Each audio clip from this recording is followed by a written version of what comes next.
What's going on, dudes? It is David here. We're back with another video. Now, in this video, guys, we shall be discussing the Cleveland Browns. Now, the reason why we're going to be talking about the Cleveland Browns, particularly in today's video, it's because they don't really know what they're going to be doing at the quarterback situation.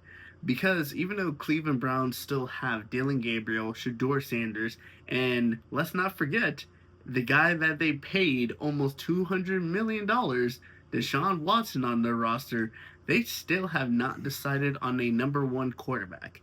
Now, Deshaun Watson did not play a single game last season after tearing his Achilles the prior season before, and I think he actually re-tore it like during the offseason as well, so he did not play a single game.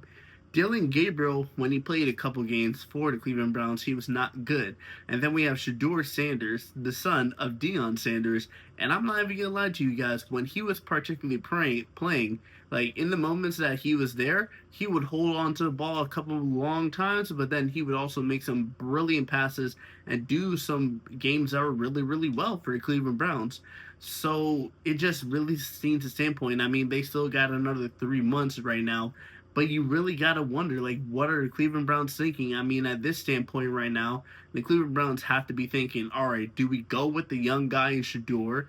Do we give him a chance? Or do we go to the guy that we gave almost $200 million, which they're just about to get off that contract? And I know they can't wait to get off that contract because that contract was definitely the worst contract I've seen in the NFL. The only second worst contract I've seen in the NFL is the one that the Falcons gave the Kirk Cousins contract to.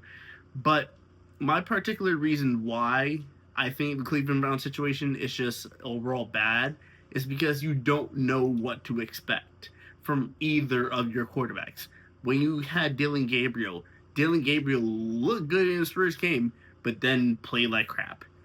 Shedeur Sanders, he has potential. He's obviously the son of Deion Sanders. He has potential, and it really just depends on if you're going to give him the chance.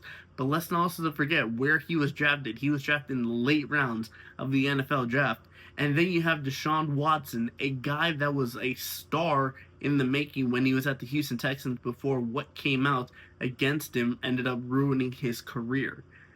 So, I mean, can you really blame the Cleveland Browns at this current standpoint? Yes, because they put themselves in this situation.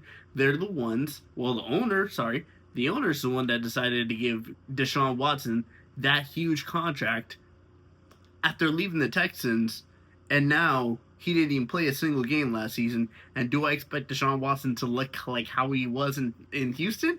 Hell no. Deshaun Watson is it's been about 2-3 years now since he's been in Houston. Do you really think he's gonna look like the guy he was when he was back at Clemson? No. And then you have Dillon Gabriel, a guy that was starting in I think it was Oregon, but even when it came to him starting in Oregon, you look at the guy that's starting in Oregon now in Dante Moore. Dante Moore's a better player than he is, and I think that Dante Moore is going to be a better overall quarterback than Dillon Gabriel was. And then it literally comes down to the one decision I think the Cleveland Browns are going to have to make. In my honest personal opinion, guys, I think it's going to be a decision between Shedeur Sanders or Deshaun Watson. They may go Deshaun Watson because of the contract and the experience. But if Deshaun Watson is starting the season and he does not perform well, which I don't expect him to, don't be surprised. Within the third, fourth game, they hand the reins to Shedeur, see how he does, and Shedeur is either going to go to superstardom or he's going to crash to rock bottom. And now, if you guys had to ask me in my personal opinion what I think the Cleveland Browns should go to in this personal standpoint, I would go Deshaun Watson. Now, I know I just talked a lot of crap about Deshaun Watson, but I got to give you here. With Shedeur Sanders, there's still a lot of untapped potential. He's still young. But you guys are getting close to the end of Deshaun Watson contract. You may as well get the benefit of your doubt. He's the most experienced guy. Even with what happened with Deshaun Watson, he can still give some of his experience to the guys, Dillon Gabriel and Shedeur Sanders. So at this current standpoint right now, it's like I said, the Cleveland Browns don't really know what they're going to be doing at quarterback. They have a lot of decisions to make when it comes to the quarterback position, and considering they're probably going to be the worst team in that division, it's probably not going to be a good starting job for either of the three. But if I had to give my honest take on who I think is going to be the starter for Cleveland when it comes to this season, I'd have to leave it to Deshaun Watson. But let me know what you guys' opinions are in the comments down below, and I'll see you guys all next time. Peace.